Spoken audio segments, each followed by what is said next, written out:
Tubé sur 105.5.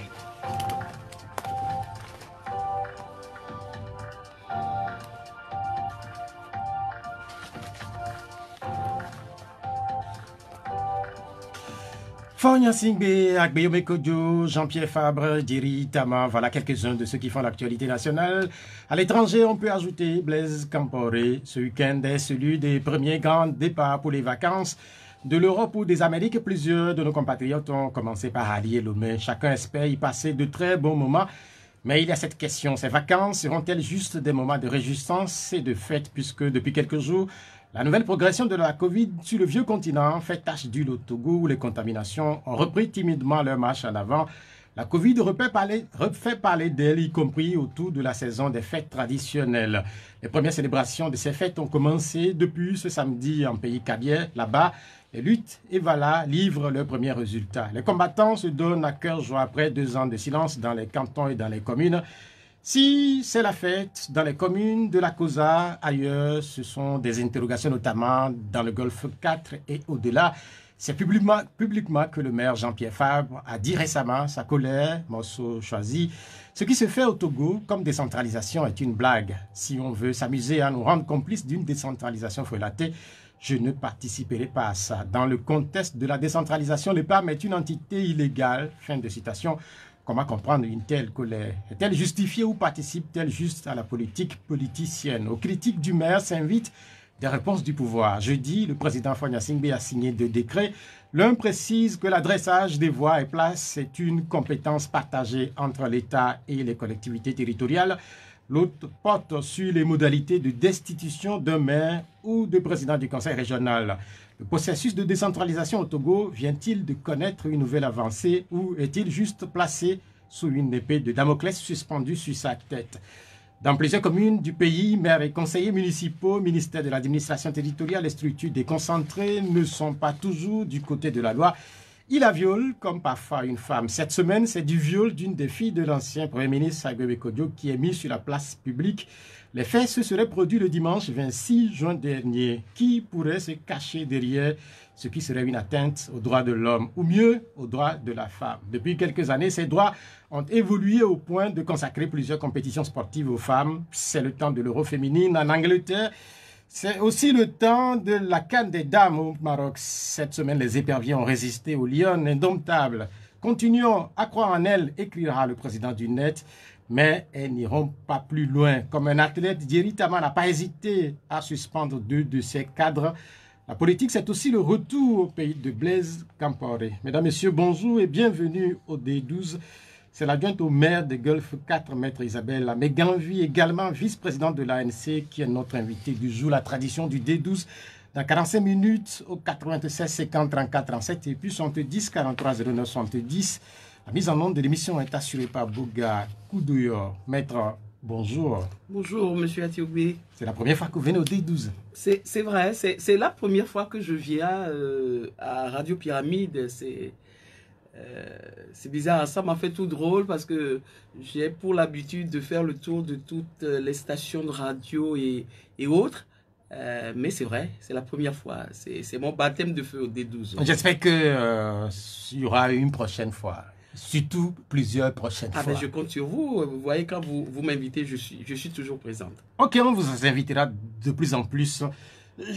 Pour commencer, je me demande, hein, vous êtes présidente, vice-présidente de l'ANC, vous êtes adjointe au maire ou encore vous êtes avocate, donc maître. Et lequel de ces titres-là vous préférez le plus? Oh, il n'y a pas de préférence hein, entre... Déjà que je déteste les titres. Vous savez, au Togo, nous avons une vilaine habitude hein, de nous bombarder de docteurs, professeurs, etc. Mais pour ce qui est de ma profession, je suis obligé de porter le titre de maître parce que l'auxiliaire de justice que je suis, c'est comme ça, c'est dans notre déontologie. Au niveau de la mairie, je suis première adjointe au maire lorsque je me trouve là-bas.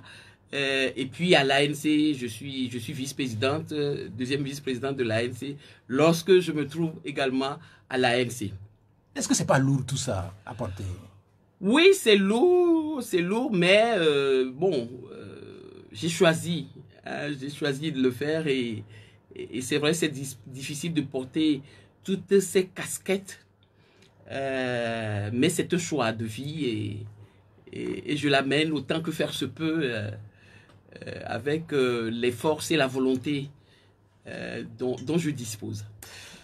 Oui, il a porté toutes ces charges ou toute cette charge depuis des années, puisqu'on vous a découvert sur la scène publique, ça fait des années. C'est une scène, que ce soit au niveau politique, que ce soit au niveau de votre profession, ou même également au niveau des mairies, un monde dominé par les hommes. Vous êtes quand même une des rares femmes à être là depuis. Est-ce que c'est facile d'être dans ce monde des hommes? Je dirais qu'au Togo, ce n'est pas facile parce que les gens ont l'habitude de dire que bon, une créature de Dieu qui ne fait pas, excusez-moi le terme, pipi comme un homme, est classée pas au devant de la scène. Hein. Habituellement, c'est là où on veut la retrouver. La femme à la cuisine et faire des grosses et tout le reste. Mais moi, j'ai la chance d'évoluer dans un domaine, je ne sais pas si c'est un hasard ou c'est ma personne qui fait faire des choses comme ça, mais ce que je remarque, c'est que j'évolue dans des atmosphères où on sait me donner ma place. Et souvent, ce n'est pas une place telle que je l'ai décrite tout à l'heure à la cuisine ou derrière la scène. Je dis, au niveau de l'ordre des avocats du Togo, vous savez, il y a des femmes avocates. Avant que moi je ne vienne au barreau en 1994, il y avait déjà des femmes de renommée. Il n'y en avait pas beaucoup. Mais aujourd'hui, le barreau regorge de beaucoup de femmes qui font leur travail aussi bien que les hommes, pour ne pas dire des fois mieux que les hommes. Et donc, à ce niveau-là, nous n'avons aucun problème. Je n'ai aucun problème lié à mon sexe ou bien lié au genre. Également, au niveau de l'ANC, c'est vrai qu'au niveau de l'ANC, c'est la politique, c'est un monde d'hommes et autres. Mais j'y ai ma place et j'y ai ma place au même titre que les hommes, à égalité que les hommes. Et des fois même, j'ai des occupations qui me dépassent et auxquelles même, moi-même, je me débine. C'est-à-dire que il m'est demandé souvent d'intervenir dans des domaines où, bon, je me dis, bon... je n'y pourrais pas, je ne pourrais pas, je laisse la place à quelqu'un d'autre, etc. Sinon, à l'ANC, une place de choix est réservée aux femmes. D'ailleurs, c'est de grandes militantes qui animent le parti. Et donc, je n'ai pas de problème là-bas non plus. Bon, c'est vrai qu'au niveau de la mairie, bon, je me retrouve avec mon président national au niveau de l'ANC, M. Jean-Pierre Fabre, qui n'a aucun problème de ce genre-là et qui, lui, privilégie plutôt la compétence que les considérations liées au sexe et autres. Et donc, que vous soyez un homme ou une femme, si vous êtes compétent, si vous faites bien votre travail et autres, il n'y a pas de problème. Donc, au niveau de la mairie, de la commune du Golfe 4 aussi, je n'ai pas de problème à ce niveau. C'est vrai, c'est difficile. Faire la politique, surtout dans l'opposition au Togo, est en général difficile. Mais que ça soit difficile du fait de mon sexe, je ne le crois pas. Enfin, moi, je ne le subis pas ainsi. Je subis seulement les difficultés liées au fait de faire la politique au Togo dans l'opposition. On a constaté quand même que politiquement, il y a une promotion qui est faite de plus en plus de la femme. La dernière fois en France, une femme a été nommée Premier ministre. On sait qu'au Togo, le Premier ministre, c'est une femme. Et la présidente de l'Assemblée nationale, c'est également une femme. Et puis, il y a cette question, si demain le pouvoir devenait à être conquis par les femmes, certains pensent qu'elles exerceraient mieux que les hommes. Est-ce que c'est vrai? Vous savez, je crois que c'est parce que, sûrement, qu'elle donne la vie elles sont plus déterminées. Bon, je fais partie de cette catégorie, je suis une femme. Elles sont plus déterminées et elles sont plus sérieuses au travail. C'est ce qu'on remarque la plupart du temps. Bon, maintenant, à partir de là, les cataloguer, parce que souvent, ce qu'on remarque, c'est que dans les associations, on a l'habitude, on leur laisse jamais le poste de présidente, mais de trésorière, parce que on estime qu'elle s'occupe bien. Elle n'a pas pour habitude de mettre la main dans la caisse, etc. Elle gère bien les choses et tout ça. Bon, moi, je suis pas totalement d'accord avec ça, parce que j'estime qu'une femme présidente d'une association peut bien faire, peut même mieux faire qu'un homme à ce même poste. Mais bon, ceci dit, je crois que du fait que elle donne, parce que c'est une créature spéciale, hein, créée par Dieu, la femme. Quand vous voyez un peu dans la Bible spirituellement comment la femme a été créée et tout ça, vous comprenez que Dieu y a mis le plus grand soin. Et c'est peut-être à partir de là que bon, tout ce qu'elle touche, tout ce qu'elle fait, la distingue par rapport à son... j'allais dire à son je voulais utiliser le terme d'accompagnateur, mais c'est pas totalement ça, qui est l'homme. Bon, mais ceci dit, la femme, elle est femme parce qu'elle se fait. Elle doit se faire aussi. Et surtout, arriver à faire en sorte que le fossé qu'on on a essayé pendant tout le temps, par la culture, par le vivre ensemble, de mettre entre elle et l'homme, de faire en sorte de combler ce fossé. Et je crois que c'est ce que essayent de faire les femmes qui sont des leaders, bon, des modèles dans la société. Vous avez parlé de premier ministre, de ministre, etc. Encore que, bon, ces nominations-là, moi, je n'y fais pas tellement foi parce que c'est essentiellement politique. Bon, que cela... Bon, maintenant, sur la compétence, ça, c'est le président de la République qui nomme. Et donc, c'est lui qui sait. Bon, mais elles sont là, pour le cas spécifique critères, du Togo, elles sont là depuis quelques temps maintenant. Sans doute mais, que vous les regardez faire. Oui, Est-ce qu'elles vous donnent de la satisfaction? Non, bon, je veux dire, elles sont en train de mettre en place la politique d'un gouvernement que moi je combats. Je suis de l'opposition. Et donc, moi, je ne combats pas parce que elles sont femmes, ou bien je ne peux pas ne pas combattre parce qu'elles sont femmes. Non, je combats une politique sur laquelle je ne suis pas d'accord. Et donc, que cette politique-là soit exercée ou soit mise en œuvre par une femme ou par un homme, c'est le principe même, c'est la gouvernance même qui fait l'objet de mon opposition.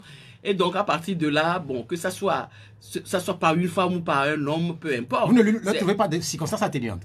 Non, ce n'est pas une question de circonstances atténuantes. C'est une question de combattre un système sur lequel je ne suis pas d'accord ou sur la base de laquelle le développement, je conçois que le développement du pays ne se fait pas.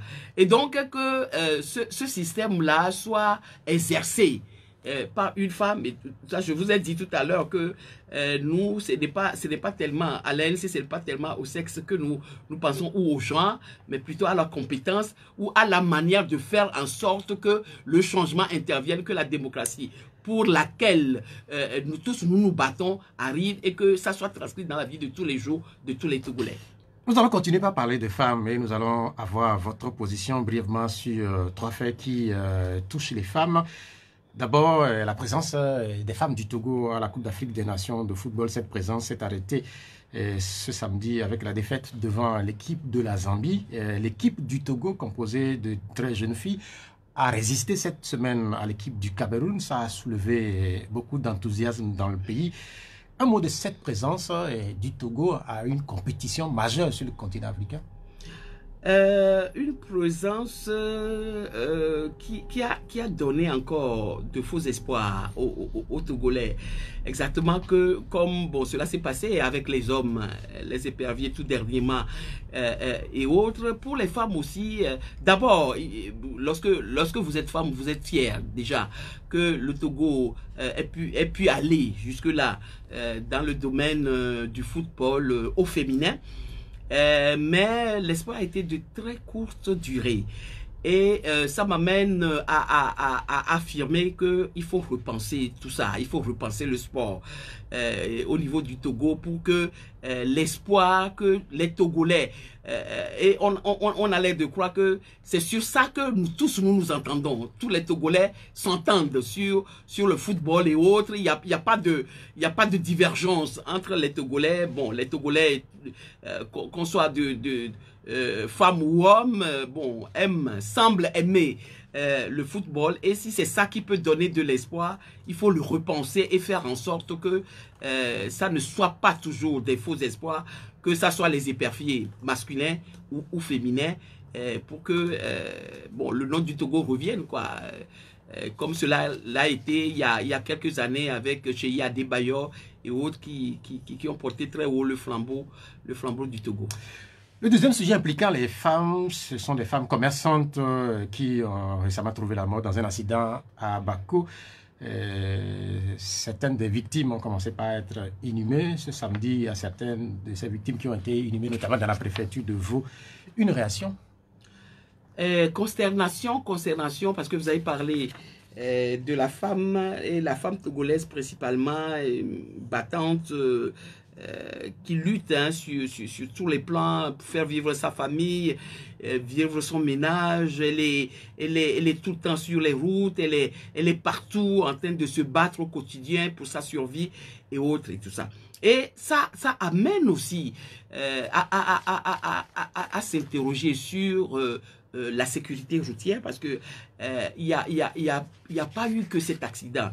C'est vrai que cet accident-là a été assez grave, beaucoup de morts et tout le reste, mais ça pose le problème global de la sécurité routière, de la sécurité tout court dans notre pays, et du contrôle sur les véhicules, parce que nous a-t-on dit c'était un véhicule dont les deux pneus avaient éclaté, le chauffeur a perdu le contrôle et qui a mis ce véhicule-là dans le ravin et donc ôté la vie à ces femmes-là. Je voudrais d'entrer m'incliner devant la mémoire de ces braves femmes tombées dans la recherche des solutions à leurs problèmes quotidiens, et inviter tous les acteurs concernés par ce problème à prendre le problème à bras le corps et à faire en sorte de nettoyer nos routes. Quand je dis de nettoyer nos routes, c'est tant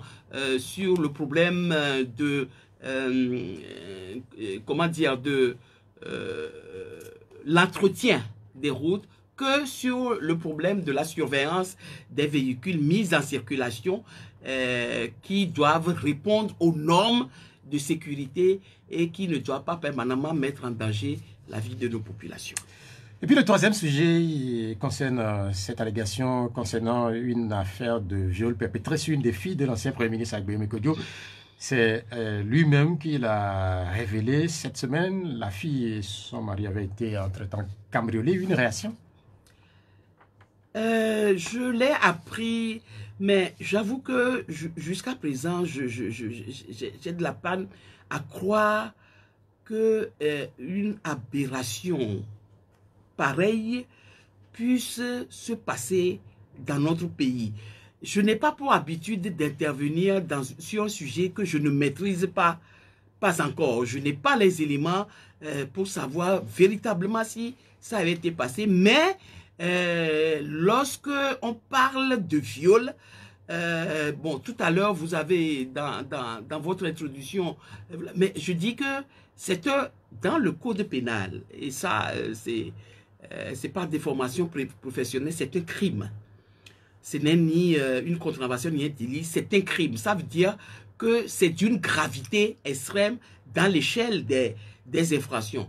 Et lorsque cela se passe dans les conditions que on décrit sur les réseaux sociaux, parce que vous savez, les réseaux sociaux aussi disent des choses et tout ça, mais s'il s'avère que cela s'est réellement passé, je dis, nous avons un sérieux problème dans notre pays et ce problème-là, j'espère que les autorités compétentes qui sont chargées de diriger, de diligenter les enquêtes et autres feraient ces enquêtes-là et que ceux qui seront reconnus coupables d'une telle abomination seront sanctionnés à la rigueur de la loi et que dans tous les cas, c'est une infraction qui vous bousille complètement une personne humaine et des choses comme ça dans notre pays, pour quelque raison que ce soit, ne peuvent être aucunement tolérées. Donc, c'est avec consternation que j'ai lu ces informations sur les réseaux sociaux. Je n'ai pas la confirmation encore, mais s'il s'avère que c'est vérifié, nous avons de sérieux problèmes et j'espère que les autorités de ce pays prendront la mesure de la gravité de la chose et s'apprêteront à diligenter toutes les enquêtes idoines et à pouvoir arrêter les coupables et à les sanctionner dans la rigueur de la loi. Merci. Après ces détours, venons donc à un des sujets qui agite le processus de décentralisation ces derniers jours au Togo, à savoir la question de l'adressage des rues. D'autres questions connaissent aux mairies. Première question, vous venez de Golfe 4. Quelle est la situation géographique de votre commune? Alors, bon, le Golfe 4 a été découpé, bon, d'une manière assez complexe. La situation géographique, c'est que Golfe 4 est composé de 27 quartiers. Je dirais, essentiellement de l'ancienne ville, de la vieille ville de Lomé, qui compte les quartiers comme Koyoviakope, Nyekonakwe, Anukope, Adobukome, Adaoulato et autres. Le centre-ville et qui monte jusqu'à vos studios ici et s'arrête au niveau de la Villa Corto, puisque Beklikame qui fait partie des 27 quartiers de Golfe 4 est là-dedans. Et donc, au sud, ça part de Koyoviakope, de la frontière de Koyoviakope vers le carrefour du Festival des Glaces. Ça, c'est sur le littoral. Et donc, c'est une commune côtière. Ils partagent la plage avec le Golfe 1, le Golfe 6, Lac 1 et autres. Et puis, ça monte vers le boulevard pour englober le quartier de Koyoviakope sans le quartier de Anukope sans le camp RIT, bon, qui se retrouve dans Golfe 4, remonte vers Gbadago et autres, puisque Gbadago aussi fait partie de la commune du Golfe 4, et donc vient à Tikoumé, Beklikame et autres. Bon, c'est un découpage assez alambiqué qui donne une forme assez atypique. Et puis, de là aussi, ça va jusque au niveau du collège Strebler. Vous voyez, à Gora Senghor, pour aller vers l'aéroport. Et donc, là-bas, le Golfe 4 est limitrophe du Golfe 1 et du Golfe 2 à ce niveau. Et donc, ce découpage-là fait que la commune du Golfe 4 a pour commune limitrophe le Golfe 1, le Golfe 2, le Golfe 3 et le Golfe 5. Donc voilà à peu près la situation géographique du Golfe 4. C'est clair que c'est pas juste après cette description qu'on peut avoir une idée globale de cette commune-là. Mais il y a quelque chose qui a retenu mon attention. Quand vous êtes arrivé au niveau du Festival des Glaces, vous dites, vous prenez le boulevard. Entre-temps, ce boulevard a été au cœur d'une polémique. Ce boulevard, on connaît. Son nom, c'est le boulevard du 13 janvier, mais vous avez décidé de l'appeler désormais le boulevard Sylvanus Olympie, n'est-ce pas? Mais pourquoi? Pourquoi? Parce que, d'une part, l'adressage, il s'agit de ça, l'adressage qui est entendu de la dénomination, la nomination, l'élargissement, le rétrécissement, la fermeture, l'ouverture de rues, c'est ça qui est contenu dans le mot adressage. Et donc, la loi sur la relative à la décentralisation, sur la base de laquelle fonctionnent les communes, donne compétence propre aux communes d'adresser, article 82.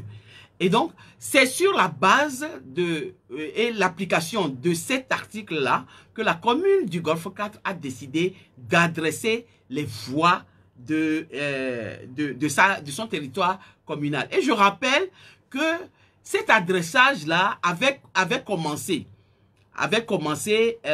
sous Lomé Commune, l'ancienne délégation spéciale, et était arrêté. On avait arrêté en chemin lorsque il y avait eu les élections locales et que donc passation de pouvoir a été faite entre les délégations et les nouvelles communes élues. Et donc, la loi sur la décentralisation donne compétence propre aux communes d'adresser. Et donc, la commune du Golfe 4, après avoir accompli certaines missions qui relèvent de sa compétence, tant propre que partagée ou autre, que lui confère cette loi-là, a décidé, son conseil municipal a décidé à un moment donné, compte tenu d'un certain nombre de remarques, par exemple, de courriers que nous recevons de nos populations sur le fait qu'ils ne soient pas d'accord avec les nouveaux noms qui ont été donnés. Je vous ai dit tout à l'heure que l'ancienne lobby commune a commencé l'adressage et a changé des noms et autres. Et donc, qui nous ont écrit en nous disant, mais l'adressage relève de la compétence propre de la commune et tout ça.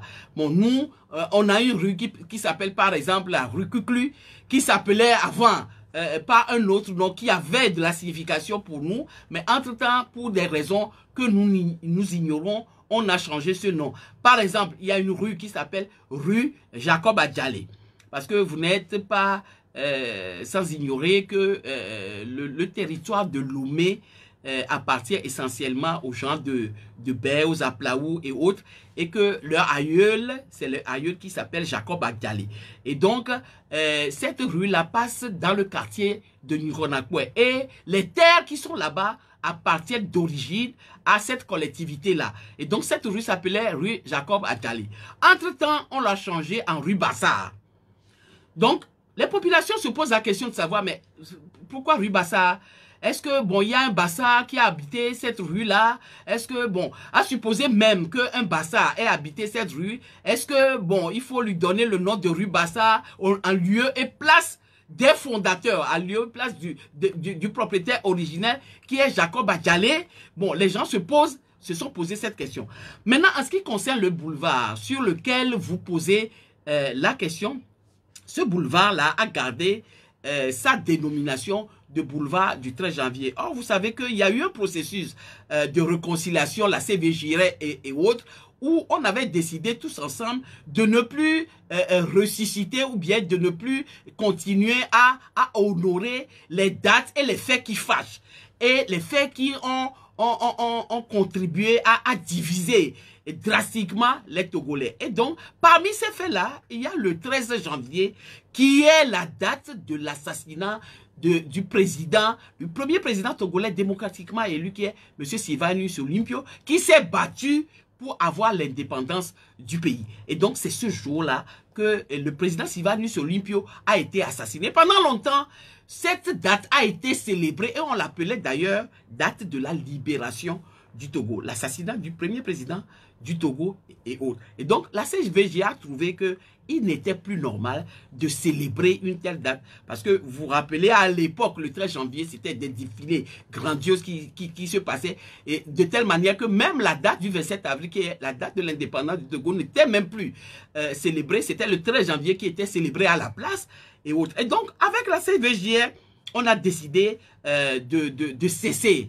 de fêter à cette date-là, de telle manière que la date du 13 janvier aujourd'hui n'est plus célébrée et autres. Mais la grande question, pourquoi cette fête-là a été rayée de la carte des célébrations du Togo, mais le nom est resté au boulevard.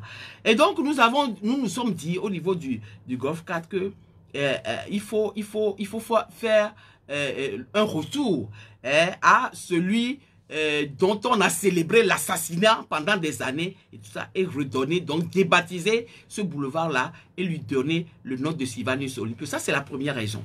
La deuxième raison, c'est que vous verrez au Togo ici tous les présidents de la République, que ce soit ceux qui ont assuré, bon, plus ou moins des intérims, hein, le président Dadjo, Nicolas Gruniski et autres, tous, à plus forte raison, le président Yadima, qui a à son actif des boulevards, des avenues, l'aéroport, le camp militaire et autres, ont leur nom sur les boulevards de la capitale.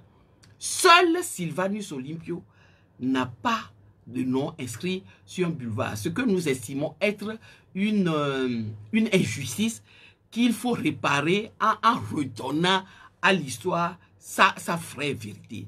Si je peux parler ainsi, je dis bien vraie vérité. Hein. C'est vrai que c'est une tautologie, mais c'est le cas de le dire. C'est redonner à l'histoire togolaise sa réelle signification. Donc, voilà pour les raisons, les raisons pour lesquelles, parce que nous estimons au Golf 4 qu'il n'y a pas de raison que le président français, François Mitterrand, ait une avenue au Togo. Même Georges Pompidou en avait eu, Joseph Strauss et tout ça, c'est Mobutu Sese Seko et autres, Félix Houphouët-Boigny, est leur nom sur les boulevards et les avenues de notre capitale, et que vous ne trouverez pas l'appareil en Côte d'Ivoire, à Abidjan ou à Kinshasa et autres, et que le premier président du Togo n'est pas son nom. Et donc, nous avons voulu redonner à l'histoire sa vraie réalité. Mais ce que vous venez d'expliquer, elle tient la route, sans doute. Mais vous posez là une question qui est une question nationale, qui sans doute dépasse le simple cadre de Golf 4, puisque c'est Sylvanus Olympio, quand même, c'est un élément national. Est-ce que ce type de question ne doit pas être réglé ou traité dans un cadre beaucoup plus national? Je ne le crois pas. La loi sur la décentralisation a réparti les compétences. Vous savez, il y a 3 types de compétences. Il y a les compétences propres des communes que la loi leur donne. C'est la loi qui donne aux communes la compétence de faire ça. C'est listé, adressage, etc., etc., tout ça. Compétences propres, ça veut dire quoi? Ça veut dire que ce n'est que les communes qui peuvent faire ça. Il y a d'autres compétences que la loi a estimé être des compétences un peu plus compliquées et qui peuvent dépasser la compétence exclusive des communes. Et ça, on l'a mis dans les compétences partagées.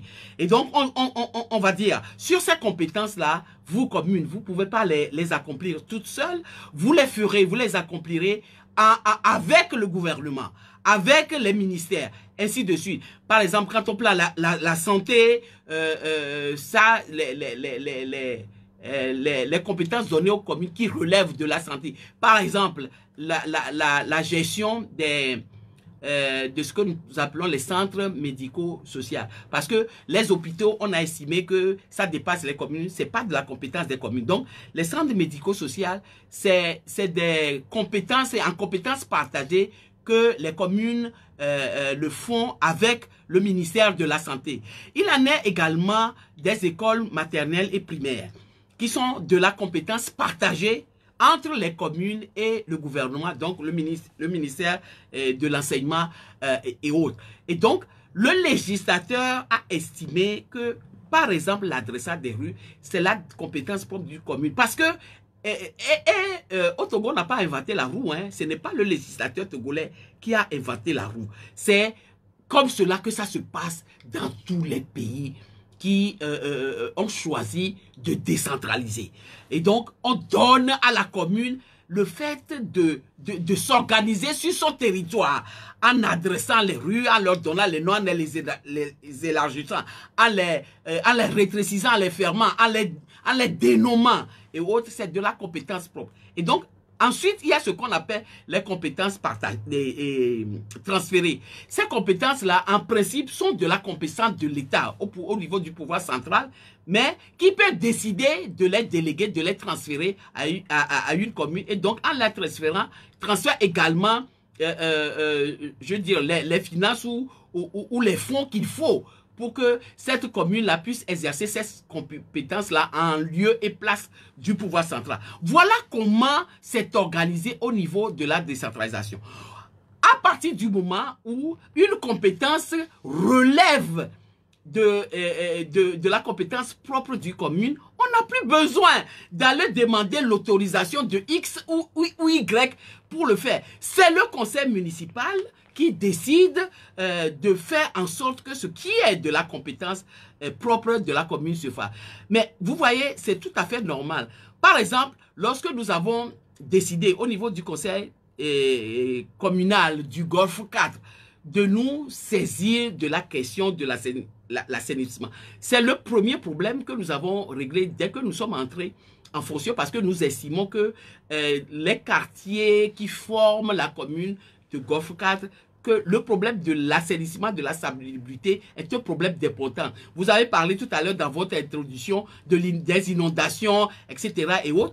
Et donc, ça, assainissement, salubrité publique, ça relève de la compétence propre des communes. Mais lorsque nous avons commencé, nous ne sommes pas allés demander et tout ça. Et dans le test sur la décentralisation, il est dit que l'assainissement, la salubrité relève de la compétence propre des communes qui l'exercent en partenariat avec ANASAP. Et donc, ce que nous avons fait, la loi le dit clairement, avec ANASAP. Donc, ce que nous avons fait, c'est rentrer tout de suite en contact avec ANASAP et voir ensuite ANASAP qui dispose de matériel assez suffisant pour nous aider à faire et tout ça. Et nous l'avons fait. Et donc, personne ne nous a reproché d'avoir commencé à assainir ou à faire la salubrité dans la commune du Golfe 4 sans avoir posé le problème au ministre et demandé l'autorisation, etc. Compétence propre, la commune assume ses responsabilités en faisant. Bien, et donc, l'adressage aussi, compétence propre, pourquoi devons-nous aller demander l'autorisation sur la question de l'adressage des rues, est-ce que cette question n'a pas évolué, puisque je crois que la loi a été revue récemment? Oui, mais la loi a été revue, mais ça aussi, c'est le grand problème. Ça voudrait dire quoi? Ça voudrait dire que, bon, voilà, au Togo, nous avons choisi de décentraliser. D'abord, ça a été une lutte de longue haleine avant que le pouvoir en place n'accepte. Il faut rappeler que nous avons plus de 33 ans de délégation spéciale, ce qui est une incongruité puisque la délégation spéciale est prévue pour durer que 6 mois en tout. Au Togo, elle a duré 33 ans. Et donc, c'est de longues luttes que finalement la décentralisation a été acceptée. Et la loi, on l'a révisée jusqu'à la veille de l'élection locale, en violation de la directive de la CEDEAO qui interdit de toucher à des lois relatives à des élections 6 mois au moins avant la tenue de ces élections. Cette loi-là sur la décentralisation a été votée à pleine campagne électorale, c'est-à-dire 4 jours avant, je crois que c'est le 26 janvier. Le 26 janvier 2019, l'élection locale a eu lieu le 30. Le 26 juin 2019, les élections locales ont eu lieu le 30 juin. D'abord, ce qui est une aberration. Et donc, loi révisée et votée, donc, tel que je l'ai expliqué tout à l'heure. 2019. Et donc, l'année dernière, en 2021, elle a connu une première modification. Et ça fait la 3e modification. Il faut dire que nous venons de boucler 3 années du mandat des élus locaux, puisque ce mandat est de 6 ans. Et donc, le 30 juin dernier, ça fait 3 ans que nous avons participé donc, aux élections locales. Donc, nous sommes à mi-mandat. Et donc, en 3 ans, la loi sur la décentralisation a été modifiée 3 fois. Et cette modification-là serait pour améliorer les choses que tout le monde serait content. Mais ça n'est pas fait pour améliorer les choses, c'est fait pour Mais ça, personnaliser. Ça, c'était votre perception. Non, c'est fait pour personnaliser, puisque c'est parce que Golf 4 a adressé les rues. Donc, ça veut dire conformément à la loi, telle que la loi le dit, compétence propre, que on a trouvé judicieux pour lui enlever cette compétence-là qu'on estime peut-être avoir mis dans la loi parce qu'on pensait qu'aucune commune ne penserait à adresser les rues et autres et tout ça. Et une fois que Golf 4, avec M. Jean-Pierre Fabre à la tête, l'a fait, on a envoyé la loi pour qu'on enlève l'adressage de la rue et que on le sorte de la compétence propre des communes pour aller mettre ça dans des conditions complètement incongrues à la compétence du district et tout ça pour certaines communes et à la compétence partagée avec l'État, ce qui est contraire d'ailleurs à la Constitution parce que on ne peut pas faire d'inégalité, instaurer une illégalité sous la loi à des entités qui sont les mêmes. Aujourd'hui, la modification qui est intervenue fait que certaines communes ont le droit d'adresser, mais d'autres communes n'ont pas le droit.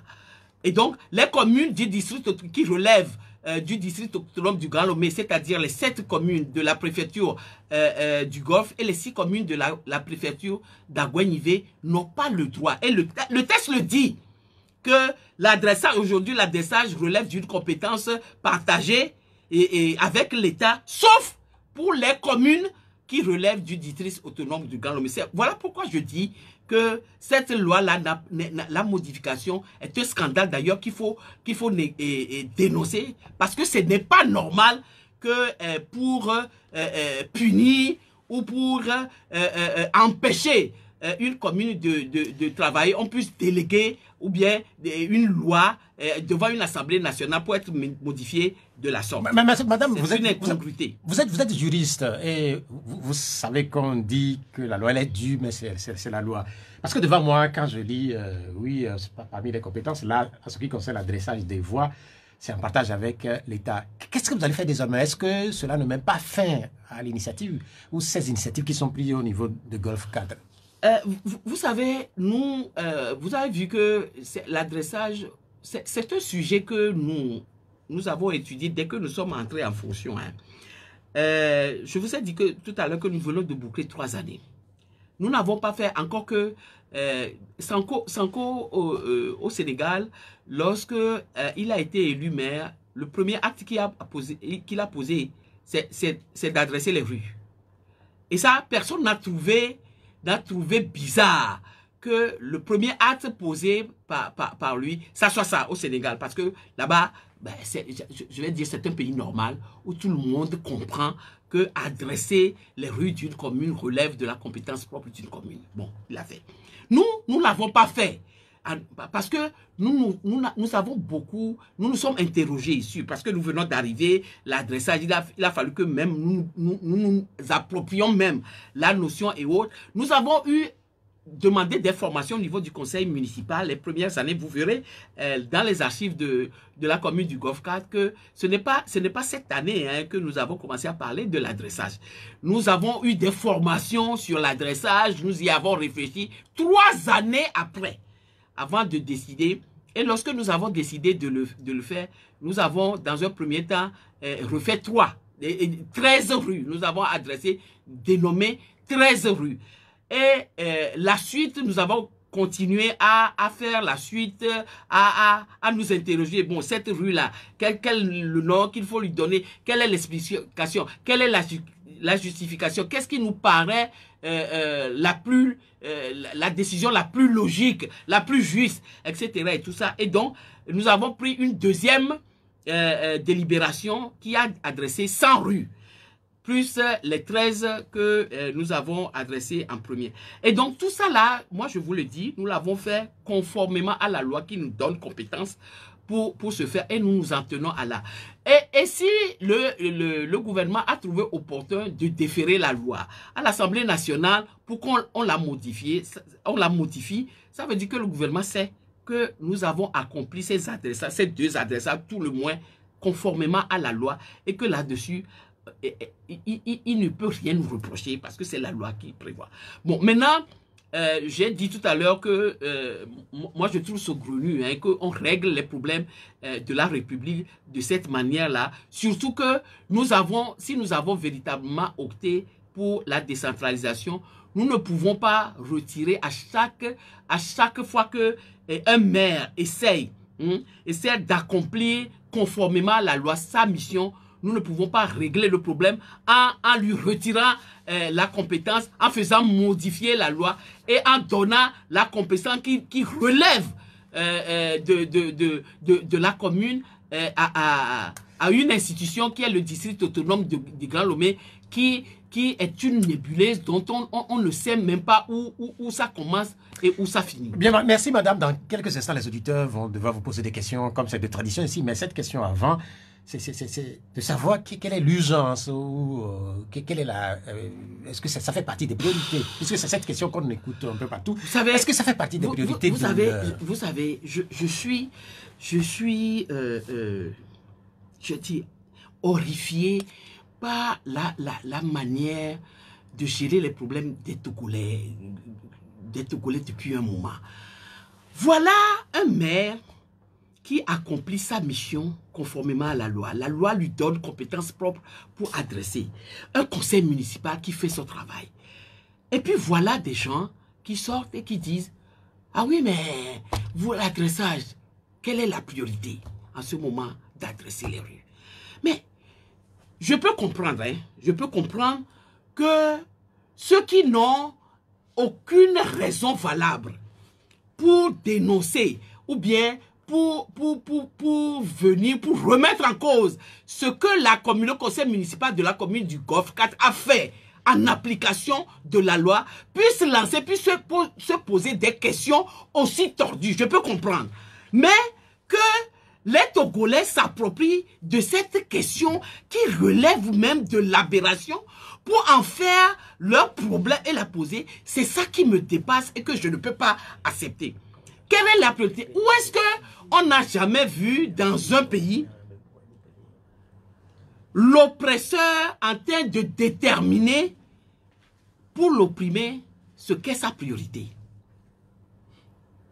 Est-ce qu'on n'a jamais vu dans un pays l'oppresseur dire à l'opprimé, voilà ta priorité, fais ceci, fais cela? C'est comme ça que je pose le problème. Qui est l'oppresseur? Oui, mais je vous avais dit tout à l'heure que la décentralisation a été obtenue de haute lutte.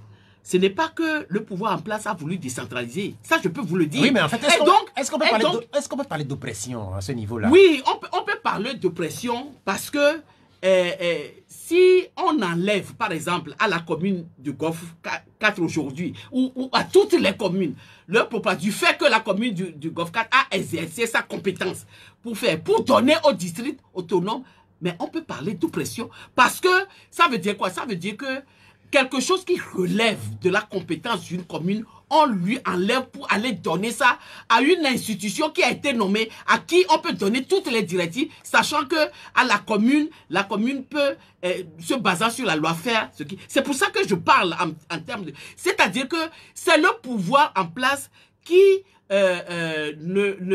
n'accueille pas la décentralisation. C'est l'impression que vous avez. Oui, c'est l'impression de bonne volonté. Mais ce n'est pas à ce pouvoir central de déterminer, par exemple, on ramène le problème hein, au niveau du Golfe 4 et du gouvernement.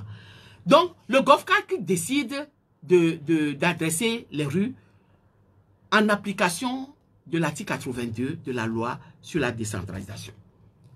Le ministre de l'administration territoriale prend une note pour dire ce que vous venez de faire, c'est de nuire et de nuire le fait, je ne reconnais pas. Alors que le ministre de l'administration territoriale sait très bien que la loi ne lui donne pas l'autorisation de revenir sur les décisions d'un conseil municipal par une autre, mais de saisir la chambre administrative de la Cour suprême pour faire annuler tout acte d'un conseil municipal qu'il juge arbitraire ou illégal. Il prend une note et le fait. Et donc, après, on nous dit, à nous, qui avons exécuté la loi, on nous pose la question de savoir, mais est-ce que ce que vous faites là est prioritaire? La question qui se pose. La question qui se c'est prioritaire? Est-ce que c'est prioritaire par rapport à quoi? On dit, est-ce que c'est prioritaire par rapport à la vie chère? Est-ce que c'est prioritaire parce que nous avons des problèmes de sécurité? Monsieur Atiegbe, laissez-moi en finir avec cette histoire parce que moi, je ne supporte plus qu'on me pose une telle question parce que je trouve la question idiote et elle abêtit notre population. Non, mais c'est la réalité, quoi. C'est-à-dire que... C'est une priorité à la gauche. Non, excusez-moi. On dit, est-ce que les Togolais sont confrontés au problème de la vie chère? Alors, vous adressez les rues, est-ce que c'est à la commune du GOV4 de régler les problèmes de la vie chère? C'est ça la question qu'il faut se poser. Dans les compétences qu'on a données aux communes, ne figure pas le règlement de la vie chère. Le règlement de la vie chère, c'est le gouvernement, c'est le chef de l'État qui sont compétents pour régler ce problème au niveau des Togolais. Ce n'est pas les communes. Les communes, on leur a donné des compétences restrictives. Et c'est dans ces compétences-là que se trouve la décence. Donc, on ne peut pas nous poser la question aujourd'hui de savoir est-ce que c'est priorité par rapport à la vie chère? Est-ce que c'est priorité par rapport à la sécurité? On a compris, madame. À la sécurité, non, excusez-moi, à la sécurité. Je regarde le temps, oui, madame. Oui, mais donc, il faut, monsieur Atiegbo, il faut nous aider. Il faut nous aider à arrêter, à permettre aux Togolais de comprendre les choses et de poser les bonnes questions et de poser les bonnes questions aux bonnes personnes à qui ces questions doivent être adressées. Alors, quand on veut parler de la vie chère, de la priorité du règlement de la vie chère et des problèmes de sécurité, on ne s'adresse pas à une commune, on s'adresse au gouvernement qui a la responsabilité. Merci madame. Il faut que les Togolais arrêtent de poser cette question. C'est complètement déplacé et ça n'a aucun sens. Madame, je sens que vous êtes en colère là. Oui. Vous ne devez pas être en colère, madame. Non, mais je suis en colère parce qu'à force, ça fait partie quand même des questions qu'on peut se poser. Oui, non, mais c'est pas des questions bêtes. C'est-à-dire que... Non, mais vous savez que c'est pas des questions bêtes. C'est-à-dire que il faut que nos intellectuels arrêtent. On va au téléphone, puisque d'ordinaire, 45 minutes après l'émission, nous devons avoir les réactions des auditeurs. Et les tout premiers auditeurs vont se manifester sur les deux numéros de la radio, 70 43 09 70 et puis 96 50 34 37. Allô, bonjour. Oui. Bonjour. Oui. Oui, c'est télé. Oui, vous êtes à l'antenne. Oui, madame, bonjour. Bonjour. Ok, bon, félicitations. Je suis toujours d'avis avec la commune Gopka, dont j'habite, vous la savez, pour dire que d'abord, je soutiens fermement la position de récupérer leur compétence et de gérer les marchés.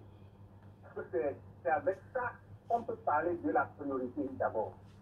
Et de l'autre côté, si on peut parler de la priorité de voies, c'est de faire de telle en sorte que les voies sont bonnes.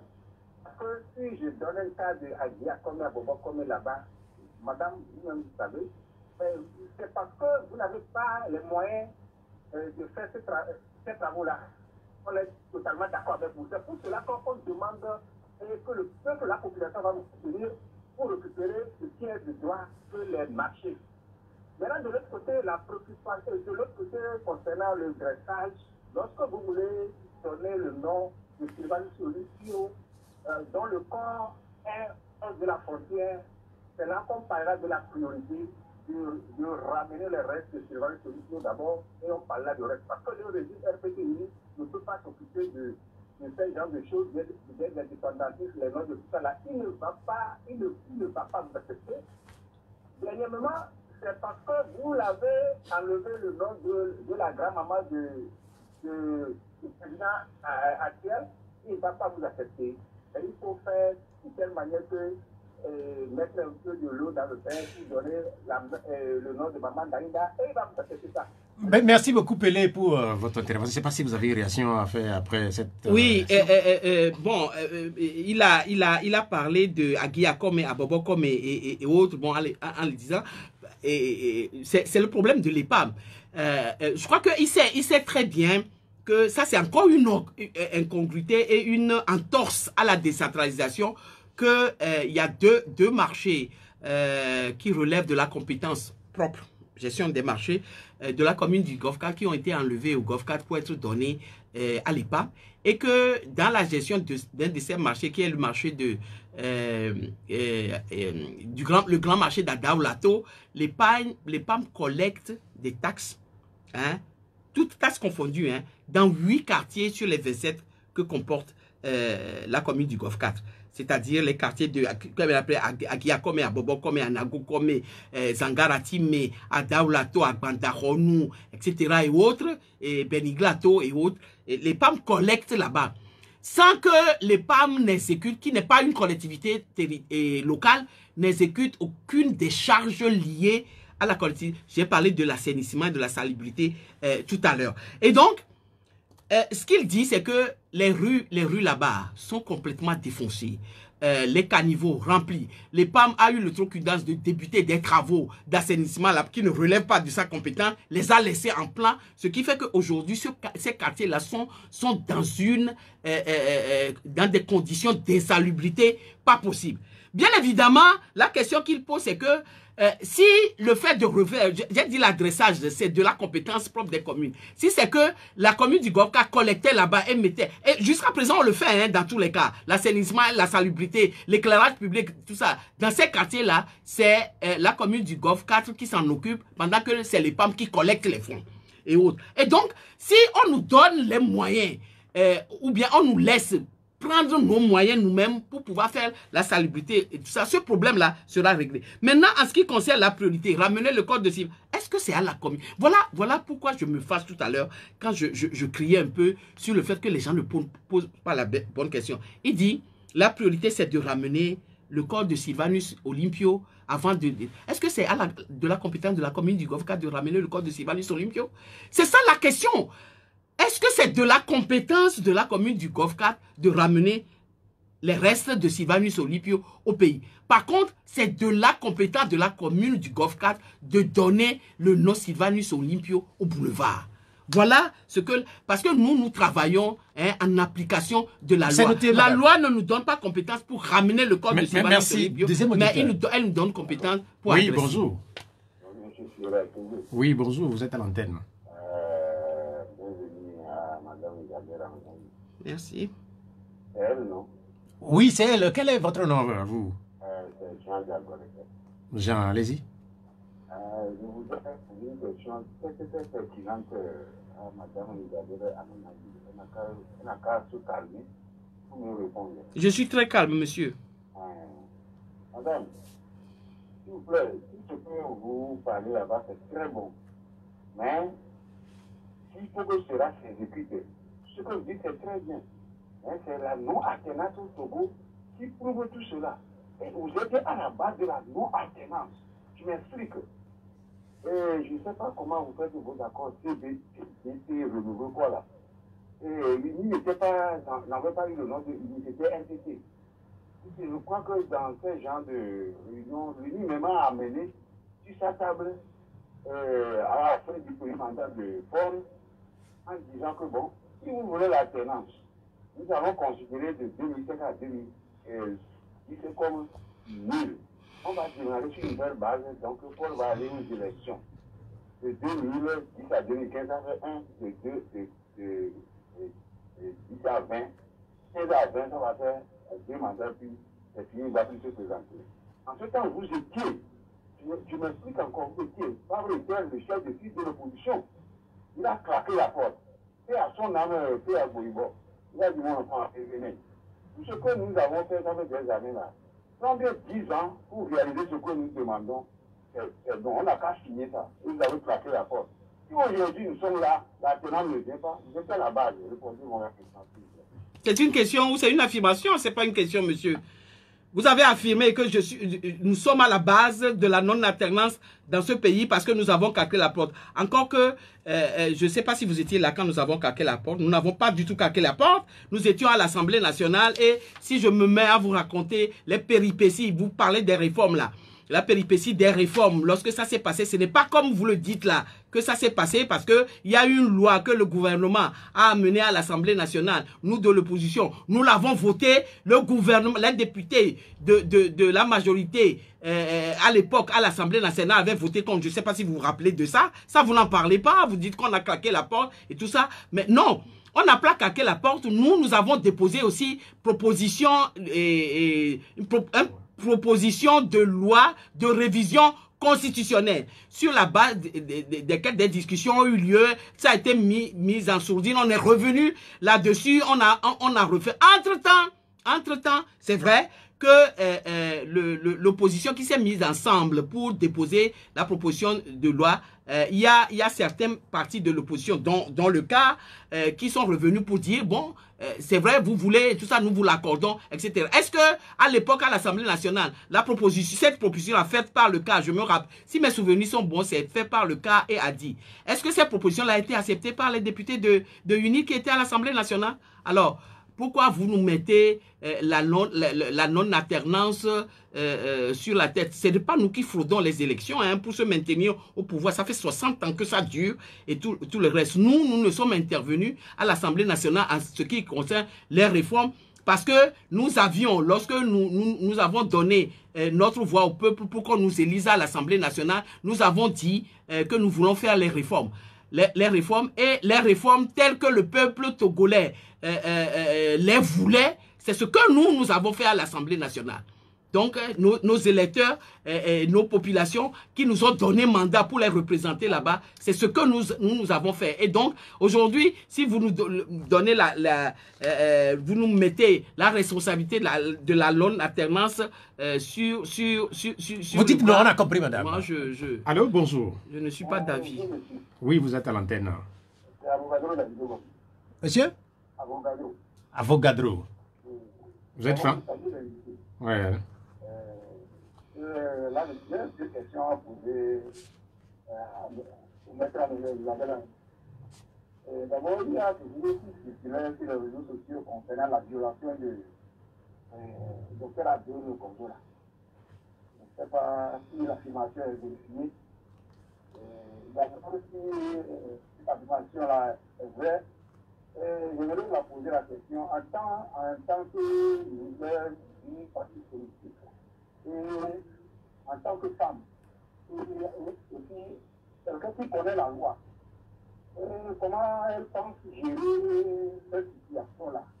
Est-ce que je m'ai posé la question, qui fait ces auteurs-là resteraient impunis, ou bien parce que la docteur Abdoumé, il est de la CMK, donc ces affaires-là ne concernaient pas les gens de la RIC? C'est la première question. La deuxième question, il y a de cela, c'était en 2013 qu'on est venu enterrer Etienne Yakamoué, le ministre de l'ANC. Il y a de cela quelques temps. Mais l'opposition peine toujours à retrouver les moyens pour la vraie alternance. Les gens qui sont donnés à vie, d'autres sont devenus des handicapés, d'autres à l'esprit, qui sont devenus des prisonniers. Ce qu'on constate, c'est qu'il y a de la tyrannie entre les partis politiques là. Comment elle comprend cette situation-là? Merci. Bien, merci. Sur la première partie de la question, nous avions posé cette question déjà, et sans doute que vous n'avez pas été là au début de l'émission, mais notre invité va se faire le devoir de rappeler sa position sur cette question qui avait été soulevée cette semaine par Agbéomé Kodjo et les proches d'Agbéomé Kodjo. Une de ses filles aurait été violée le dimanche 26 juin dernier. Oui, on l'avait dit en début d'émission. Bon, j'avais condamné le fait. J'avais dit également que je n'ai pas toutes les informations et je n'aime pas rentrer dans des informations, des faits que je ne maîtrise. J'ai appris, comme tout le monde, sur les réseaux sociaux et autres. Mais en attendant de vérifier, j'ai condamné parce que rien ne peut justifier une abomination pareille. Maintenant, la personne pose la question de savoir comment je vais gérer ça. Bon, je dis. Non, juste sur. C'est un crime, je l'ai dit. Hein, c'est un crime, donc un acte très grave à la loi pénale et à la femme qui révolte, la femme que je suis. Mais ce n'est pas à moi, Isabelle Améganvi, de gérer la situation. C'est aux autorités pour pouvoir diligenter les enquêtes idoines pour déterminer ceux qui sont les auteurs d'une abomination pareille et ensuite aux autorités judiciaires de se saisir et de sanctionner une fois qu'on aura trouvé les auteurs et autres. Moi, je ne peux que m'associer à la douleur de la victime, dénoncer le fait et exiger que les autorités fassent leur travail de lumière sur cette affaire-là. Mais ce n'est pas moi qui peux, On a compris, madame. gérer On a compris. ce problème. La deuxième partie de la question porte sur la difficulté de l'alternance dans notre pays. C'est une question qui revient presque tous les dimanches. Oui, bon, la difficulté de l'alternance, c'est vrai que lorsque on met la responsabilité sur l'opposition, mais il ne faut pas que les nôtres oublient aussi que nous sommes dans un pays où on vient de parler de la décentralisation tout à l'heure, avec tous les problèmes que nous rencontrons en ce qui concerne sa mise en œuvre, lesquels ces problèmes-là sont créés par le gouvernement lui-même, et pour ne pas dire même le ministère de tutelle des communes qui est censé régler le problème des communes et autres. C'est au niveau de là que le problème se trouve. Donc, la difficulté de l'alternance, si on peut relever que l'opposition a peut-être commis des erreurs, on ne peut pas mettre la non-alternance sur le dos de l'opposition, parce que l'opposition, elle, se bat pour pouvoir d'abord venir au pouvoir, parce qu'il faut le dire, les partis politiques, la proportion des partis politiques, c'est de se battre pour exercer le pouvoir d'État. Mais dans l'opposition, on se bat pour pouvoir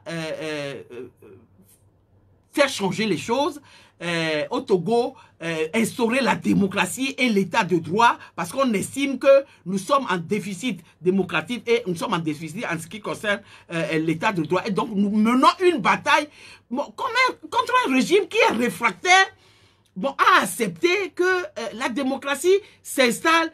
C'est ce que nous faisons. Et donc, à notre corps défendant, nous nous battons. Nous sommes dans une lutte. En Afrique du Sud, les gens se sont battus pendant plus de 30 ans contre l'apartheid et tout ça, et on finit par gagner. Et donc, à chaque fois, lorsqu'il n'y a pas alternance, qu'on dise, c'est de votre faute, parce qu'à l'Assemblée nationale, vous n'avez pas fait ceci, c'est de votre faute, parce que vous n'avez pas fait cela, comme si le régime qui est là veut véritablement c'est une erreur de raisonner comme ça. Le fond de la question de l'auditeur aussi, c'est en partie vrai dans le sens où sur les réseaux sociaux, comme il a effleuré, il y a une guerre quand même là entre les acteurs de l'opposition. Comment mettre fin à cette guerre? C'est de cela qu'il s'agit aussi. Oui, vous savez, si nous étions tous d'accord sur la manière de faire la politique, dans un pays ou bien dans une sphère démocratique, nous exigeront que tout le monde fasse de la même manière, que tout le monde pense de la même manière. Malheureusement, même dans l'opposition, nous pouvons dire que nous n'avons pas, il n'y a pas un seul parti politique de l'opposition. J'ai toujours dit, j'ai toujours affirmé qu'au niveau de l'opposition, comme d'ailleurs au sein du parti au pouvoir et de ses alliés, il y a les sociodémocrates, il y a des socialistes, il y a toutes les tendances politiques possibles qui se retrouvent de part et d'autre. Donc, mais il faut que les Togolais qui se battent pour l'alternance, qui se battent pour la démocratie, sachent que quand bien même on est des partis de l'opposition, on n'est pas obligé de penser, de faire les choses de la même manière. C'est peut-être pour ça que il y a une centaine de partis politiques. Donc, quand on a ouvert sur la démocratie et le multipartisme, il y a plus de... D'ailleurs, des partis politiques continuent à se créer jusqu'au jour d'aujourd'hui, et donc forcément, on ne peut pas penser les choses de la même manière. Maintenant, ramener les choses, ramener cela à la guerre qu'il y a aujourd'hui. Moi, je suis désolé aussi de ce que je vois sur les réseaux sociaux, on ne peut pas dire que ça relève de la politique. La manière dont, surtout au sein de l'opposition, les partis politiques se traitent entre eux et tout ça, mais il faut voir d'où ça vient, d'où ça commence. On a vu dans ce pays un archevêque émérite aller sur les radios traiter un leader politique de judas, de corrompus, de voleurs et de tous les noms et tout cela. Donc c'est peut-être de là aussi la source du problème. Est-ce que vous ne pensez pas qu'il est temps de mettre fin à tout ça? Oui, mais je pense qu'il faut mettre fin à tout ça. C'est vrai, moi je n'ai jamais été d'accord que ça ait même commencé. Mais est-ce que c'est nous qui avons commencé? Est-ce que c'est moi qui ai commencé? Est-ce que c'est à moi de mettre fin? Puisque ceux qui ont introduit ça dans la vie politique du pays continuent toujours à alimenter cette manière de faire la politique. Je le précise encore, qui n'est pas la meilleure manière de faire la politique. Merci. Allô, bonjour. Allô, bonjour. Oui, votre nom. Allô? Oui, vous êtes à l'antenne. Quel est votre nom? Monsieur David. David. David, allez-y. Salut le plateau. Ouais. Madame, bonjour. Bonjour. Félicitations. Merci. Bon, moi, je comprends que le pouvoir ne veut pas que on t'a de mettre que c'est les maires de l'opposition qui ont réalisé ceci et cela. C'est très clair. Ils ont bloqué dans tous les domaines. Ma question est que vous complétez entre vous, les maires de l'opposition et la deuxième question, c'est que vous n'allez pas changer la politique de vous parce que dans tous les domaines, le pouvoir a tout confisqué et il a bloqué. Le même candidat de maintenant, ils vont départ de pas électoral, présidentiel, pareil. Est-ce que vous pensez faire la politique autrement? On ne va pas. Merci, bonne émission. Bien, merci. Bon, la première question, est-ce que nous nous concertons entre nous, maires de l'opposition? Bon, d'abord, il faut relever qu'il n'y en a pas beaucoup. Il n'y en a pas beaucoup. Mais sur certaines questions, je peux dire oui. Pour ce qui nous concerne, nous nous concertons sur un certain nombre de questions. Mais la concertation n'oblige pas comment dire, à l'entente. Ça veut dire quoi? Ça veut dire, même si nous nous concertons, nous ne pouvons pas obliger, je parle de la commune du Golfe 4, ça, hein, nous ne pouvons pas obliger les autres maires qui sont autonomes et responsables dans leur commune, bon, à faire comme nous, par exemple. C'est-à-dire que chaque maire, chaque conseil municipal imprime à son mandat la volonté de faire et la manière dont ils veulent faire. Et donc, ce que le Golfe 4 juge important, juge prioritaire, puisque c'est le terme utilisé, priorité, peut-être n'est pas la même chose que ce que l'autre commune lambda juge prioritaire et nécessaire pour se faire. Et donc, la concertation, oui, mais chaque maire et chaque conseil municipal décide, voilà, de la politique qu'il veut imprimer à son mandat. La suite, la politique autrement. La politique autrement, moi, je suis dans un parti politique qui se bat sur des principes, des principes de détermination, de voir gouverner ce pays autrement. Et pour ce faire, nous nous battons sur des principes liés à la vérité. Et donc, c'est dans ce contexte-là que nous faisons la politique au niveau de l'ANC.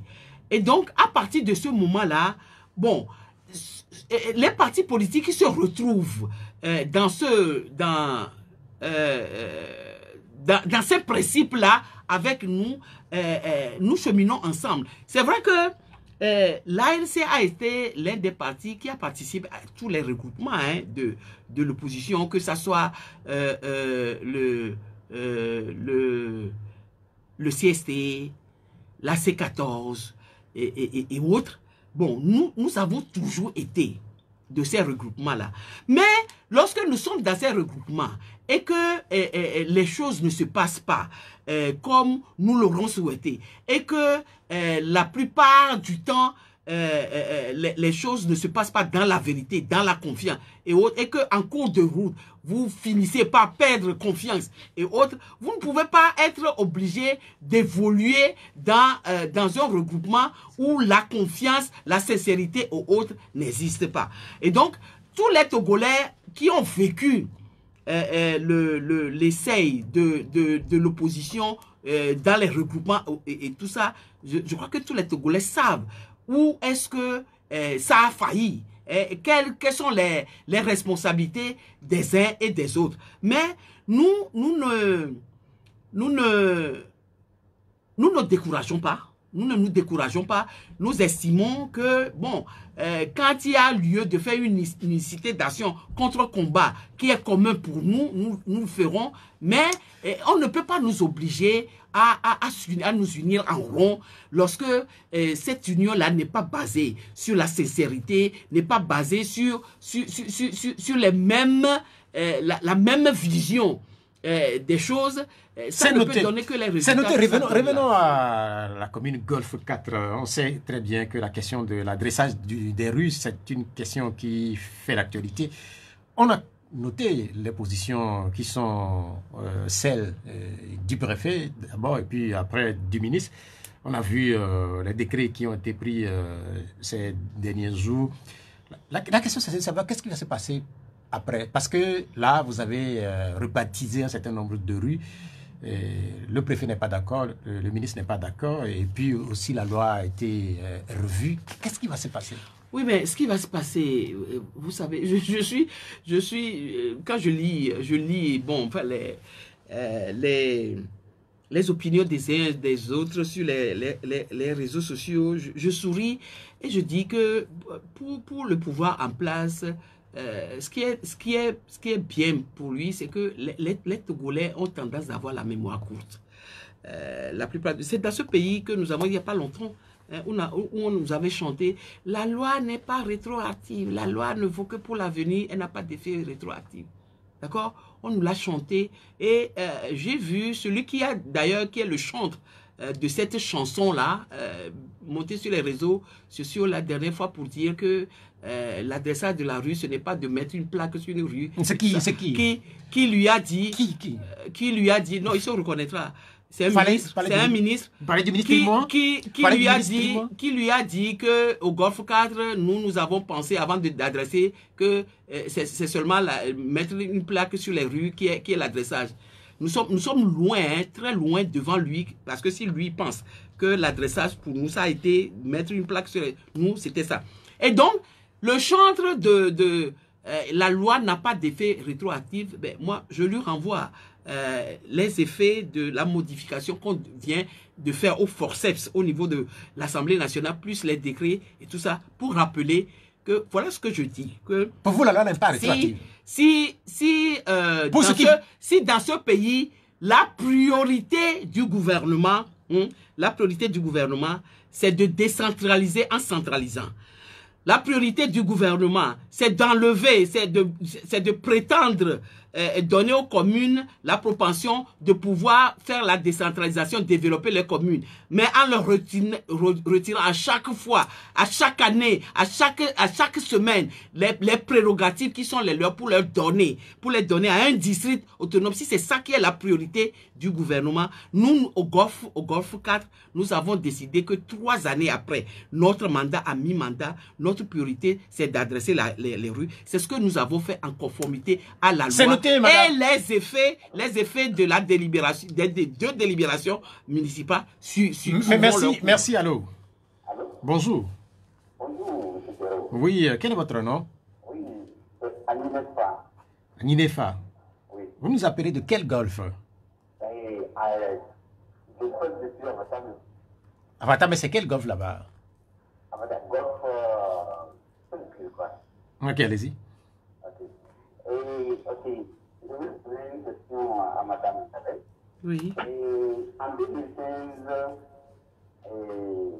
la LC nous avait dit pas de réforme, pas d'élection.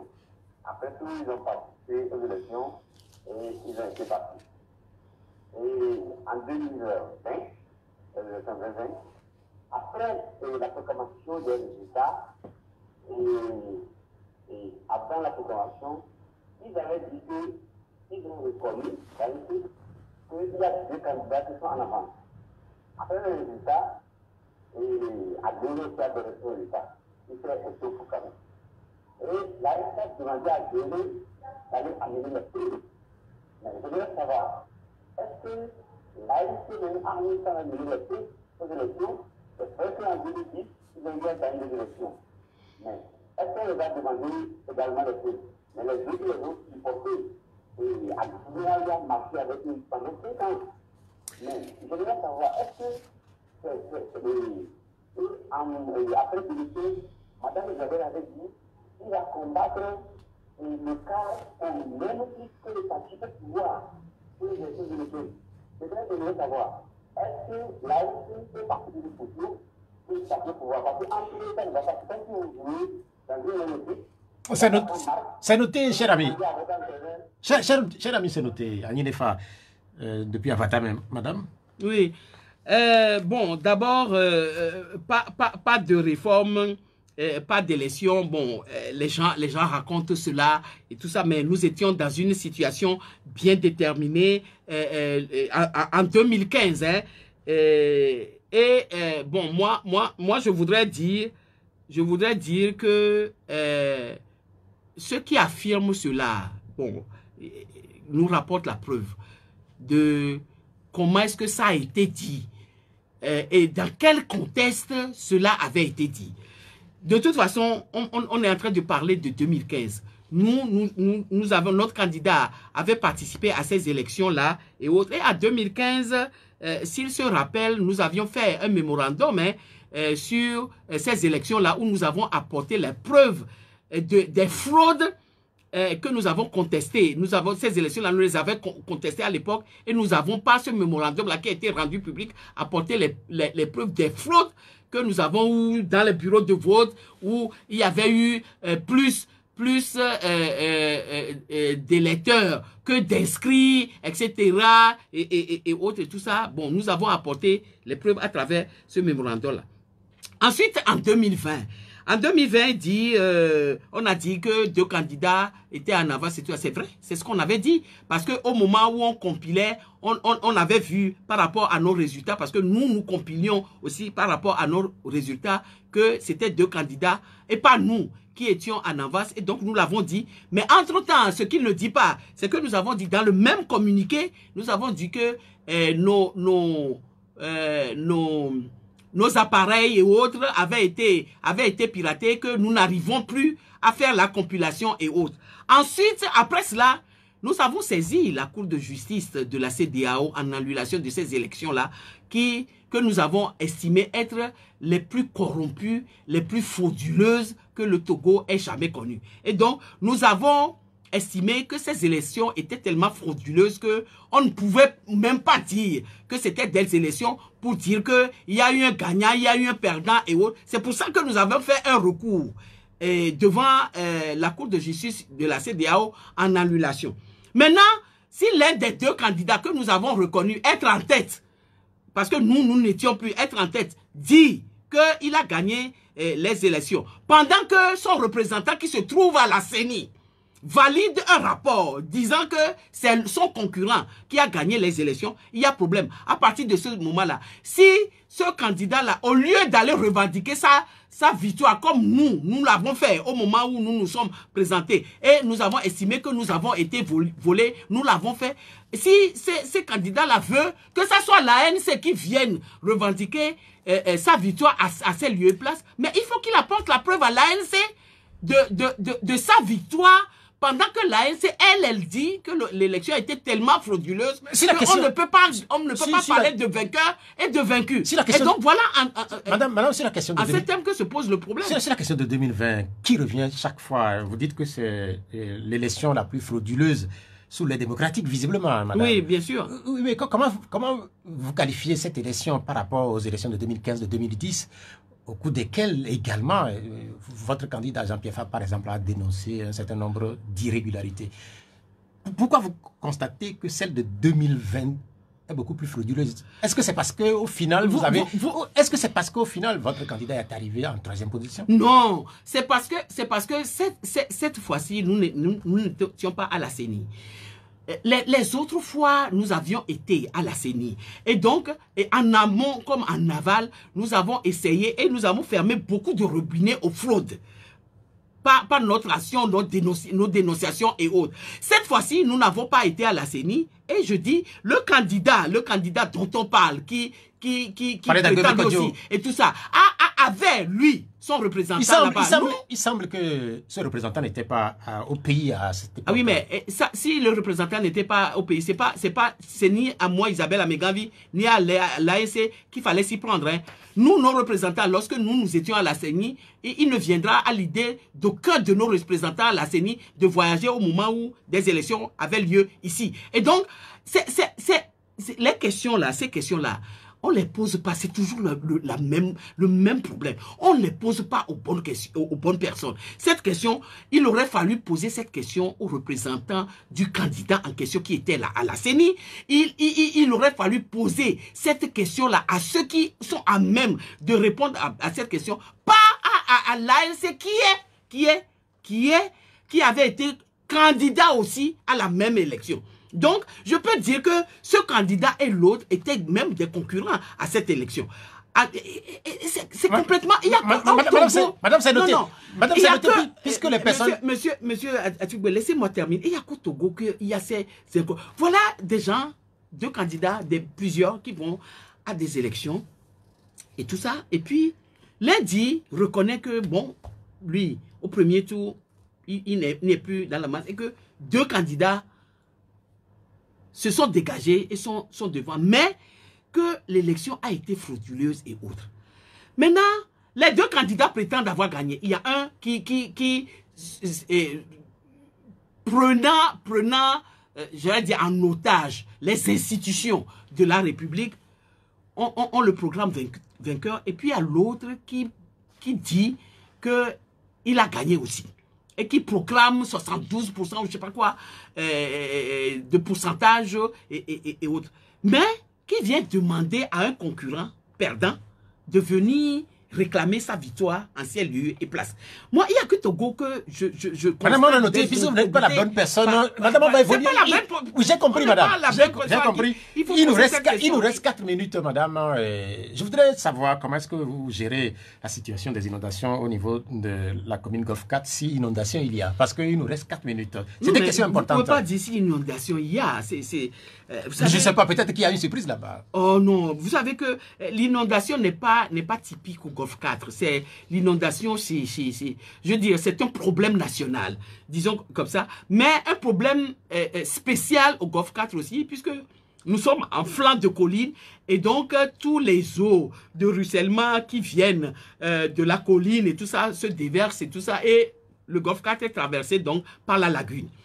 Et donc, voilà pourquoi ce problème se pose de manière cruciale, si on peut le dire ainsi, au Golfe 4, mais à toutes les communes, disons à toutes les 13 communes du Grand Lomé. Alors, comment nous réglons ce problème? Nous le réglons, je vous avais dit tout à l'heure que quand nous sommes arrivés, c'était le premier problème auquel nous avons fait face, assainissement et salubrité publique. Et donc, dans l'assainissement et la salubrité public figure donc ce problème lié à l'assainissement. Et lorsque vous passez dans la commune devant la lagune, vous verrez que les gens sont tout le temps à l'œuvre en train d'enlever les nénuphars et autres et tout ça pour pouvoir déboucher les canaux qui drainent l'eau vers la mer et autres. La dernière fois, lorsqu'il y a eu la grosse pluie, bon, je crois du mois dernier et autres, vous avez vu que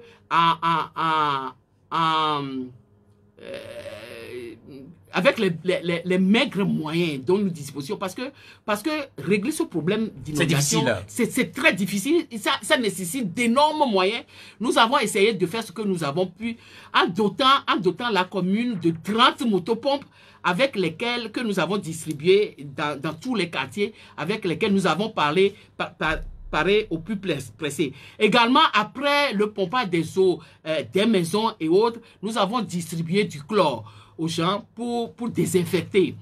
Vous savez, les puits et autres. Visiblement, c'est pas facile. C'est pas du tout facile. Et donc, je dis, et là, je veux lancer un coucou. Et quand on fait bien, on le dit aussi. À Anazap, avec qui la loi nous demande sur l'assainissement et la salubrité de travailler, qui fait ce travail-là en partenariat avec nous. Et donc, voilà comment nous gérons le problème de l'inondation. Encore quelques deux questions pour clôturer cette émission. Dans votre commune que nous avons le grand marché de Lomé, c'est ce grand marché de Lomé qui a brûlé en 2013. Et les Togolais veulent savoir, est-ce que c'est fini pour le grand marché de Lomé? Monsieur Atioué, très bonne question, mais vous ne la posez pas à la bonne personne. Pourquoi? Parce que le grand marché de Lomé, je vous l'ai dit tout à l'heure, est bien installé sur le territoire du Golfe 4, mais sa gestion a été enlevée pour être donnée à l'EPAM, une institution qui, moi je l'appelle une nébuleuse finalement, et autres. Et donc, est-ce que c'est fini? Est-ce qu'on va le faire? Ce n'est pas à moi qu'il faut poser cette question, puisque le grand marché de Adaolato n'est pas dans l'escarcelle de la commune du Golfe 4. Sa gestion lui a été enlevée pour être donnée à l'EPAM qui le gère et qui gère au même moment que ce marché 8 autres quartiers de la commune du Golfe 4. Et donc, voilà. Et c'est avec tristesse et horreur que je vois que 13 années après l'incendie de ce marché, on en est encore là à se poser la question aux mauvaises personnes. Bien, on a compris. La dernière question. On va sans doute que cette dernière question, c'est pour la bonne personne. C'est vrai que les bonnes femmes viennent nous voir à la mairie pour nous poser la même question. Hein? Madame, sans doute que vous êtes dommage. la bonne personne sur la dernière question. La dernière question, c'est votre conclusion. Votre conclusion. Ma conclusion, c'est... Bon, je l'avais dit tout à l'heure, c'est la première fois que je viens dans vos studios et j'espère que c'est une première fois qui augure de passage régulier pour venir expliquer aux Togolais l'actualité, les problèmes, ce que nous faisons, surtout au niveau de la commune du Golfe 4 et tout ça et autres. Mais je veux dire aux auditeurs et principalement aux populations de la commune du Golfe 4 que nous avons décidé d'être là pour elles et tout ce que nous faisons dans l'intérêt de nos populations, pas dans les nôtres propres et que nous allons continuer à le faire ainsi pour pouvoir demain et avoir le courage de les regarder en face et de leur rendre compte de ce que nous avons fait du mandat de 6 ans qu'ils nous ont donné à l'effet de les représenter. Merci beaucoup, au niveau de la commune. Merci beaucoup, Maître Isabelle Abeganvi. Je rappelle que vous êtes à l'adjointe au maire de la commune Golfe 4,